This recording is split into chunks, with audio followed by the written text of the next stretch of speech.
पाकिस्तान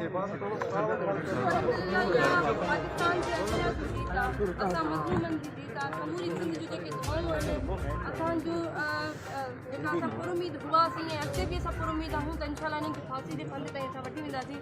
अॼु MP बुरहान चंडियो जी ज़मानत रद्द थी आहे ऐं तव्हां ॾिठो त कोर्ट में हू पेश न थियो आहे।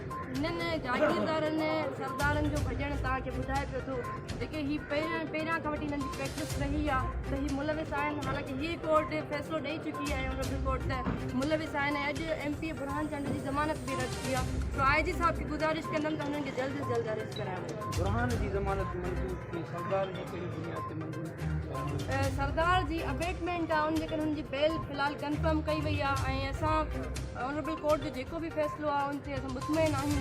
ऐं जेका MP बुरहान चंड जी ज़मानत रद्द थी आहे हू ऑन स्पॉट हुयो, हुन जेका पीलिया पहले बार वरिती हुई त हुनजी ज़मानत रद्द कई वई आहे। इंशाअल्लाह पुरुमीद आहियूं त अॻिते बि ऑनरेबल कोर्ट जी सुठा फ़ैसिला ॾींदी पई अचे, अॻिते बि फ़ैसिला जवाबदार अली गौर चंड जी जवाबदार अली गौर चंड जी ज़मानत रद्द कई वई।